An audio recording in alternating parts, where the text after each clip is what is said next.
petugas dari kami, petugas bea cukai sudah siap. Kalau imigrasi mesti ngomong bicara dengan Pak Sini dan menterinya. Tapi saya nggak tahu, saya kan baru masuk. Saya pikir dulu sih ada treatment khusus di mana mereka bisa langsung masuk sana. Saya nggak ngerti kenapa nggak ada imigrasi ya sama bea cukai. Itu mungkin ada kesalahan kebijakan yang harus diperbaiki. Selamat siang teman-teman. Ada yang mau ditanyain? Pak. Nah tadi Pengecilan daya pajak itu gimana Pak? Nanti strateginya berapa supaya nggak terjadi lagi? kemana? Pengecilan pembayaran pajak Pak. Kecilan. Nanti kejaksaan Yang Agung akan dikejar Pak. Yang dikejar. Buat tax amnesty ya kita lihat perkembangan seperti apa. Kejaksaan Agung kan sedang meriksa ya. Saya sih nggak ikut campur, kita lihat aja datanya seperti apa, dia seperti apa. Tapi kalau saya lihat kalau tax amnesty kan itu kan pengampunan pajak.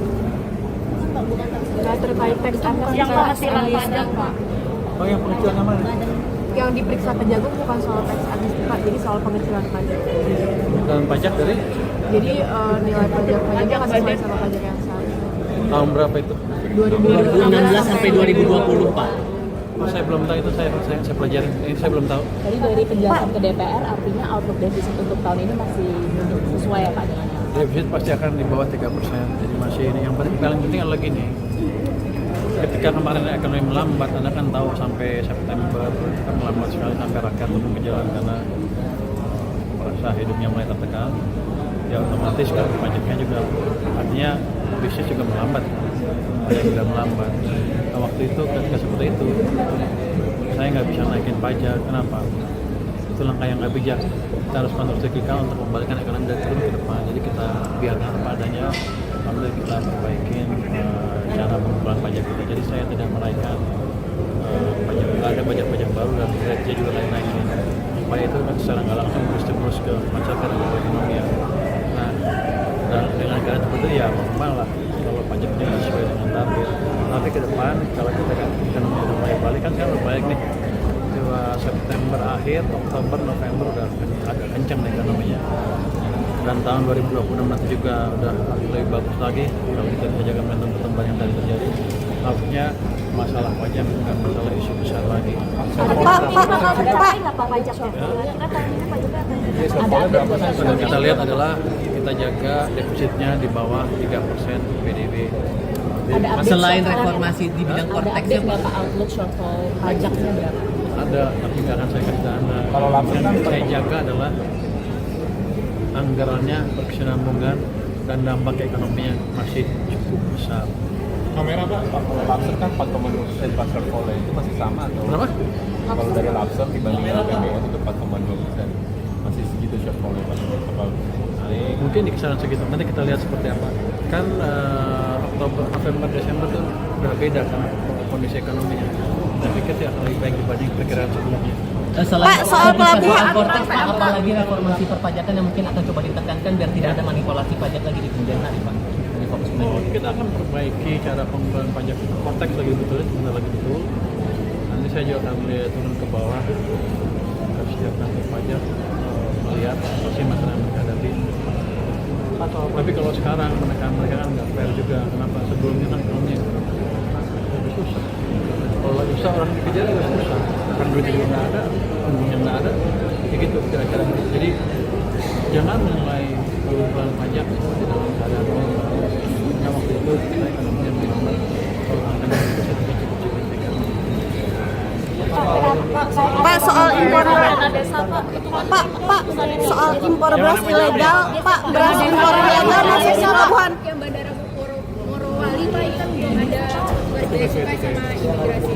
Nah, nanti kalau kita diperintahkan kita taruh petugas dari kami, petugas bea cukai sudah siap. Kalau imigrasi mesti ngomong bicara dengan Pak Sini dan menterinya. Tapi saya nggak tahu, saya kan baru masuk. Saya pikir dulu sih ada treatment khusus di mana mereka bisa langsung masuk sana. Saya nggak ngerti kenapa nggak ada imigrasi ya sama bea cukai. Itu mungkin ada kesalahan kebijakan yang harus diperbaiki. Bapak soal BMK dana desa. Transaksi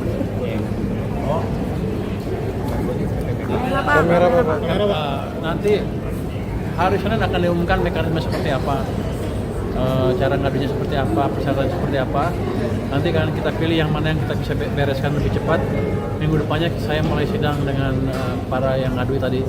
Nanti kita akan panggil yang ngadu siapa, yang diadukan siapa, atau ada pemerintahnya.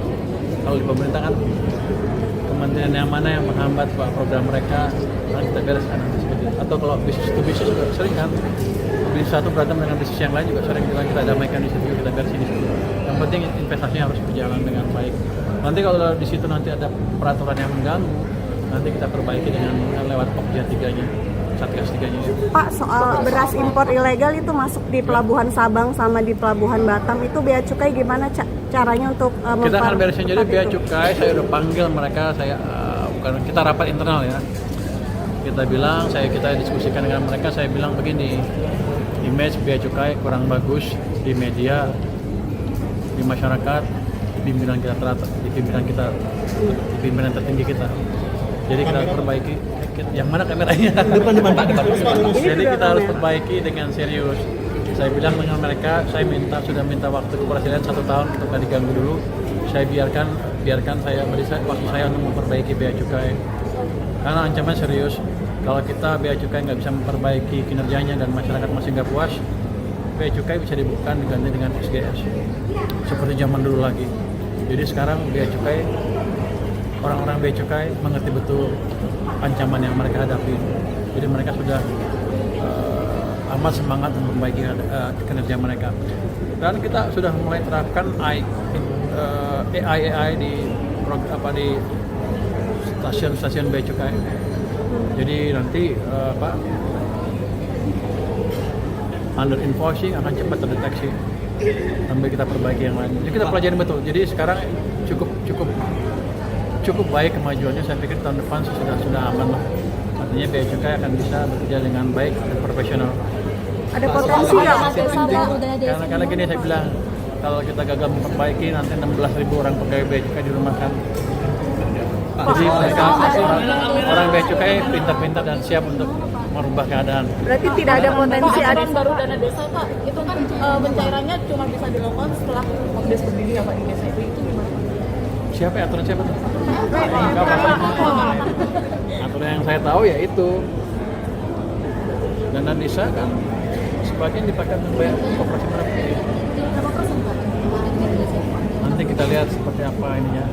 Tapi pada dasarnya yang ada di tangan saya sekarang adalah dari 60 triliun 40 dipakai untuk menyicil pinjaman koperasi desa Merah KDMP maupun koperasi Kaltara.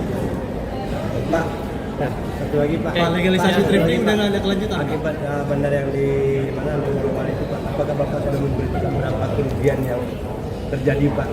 Apakah sudah ada hitung-hitungannya Pak dengan adanya bandara yang tidak tanpa bea cukai ini Pak? Belum, nanti akan kita lihat. Berapa lama bisa memberikan ini? Jadi kalau kita diminta masuk ya cepat sih masuknya. Cuma sekarang belum ada perintah. Saya legalisasi thrifting Pak, nggak ada kelanjutan Pak? Thrifting nggak ada tindakan lanjutannya. Yang penting ya tadi, Anda kan minta saya memperbaiki bea cukai. Semuanya gitu kan, pajak. Ya kerjanya begitu, barang seluruh ditangkepin, yang keluar juga nggak boleh nipu. Jadi pendapatan untuk pemerintah akan maksimal. Jadi bukan thrifting baju aja, nanti kita akan masuk pajak, isi baja ya, sepatu, apa lagi? Itu yang tekstil, baju baja, sepatu. Utamanya itu yang barang-barang ini. Kalau yang keluar CPO, batu bara, nanti kita lihat apakah laporannya betul apa enggak. Kita sedang mengembangkan sistem IT yang lebih canggih lagi. Harusnya ke depan aman. Terima kasih ya. Terima kasih. Download Tribun X sekarang. Menghadirkan lokal menjadi Indonesia.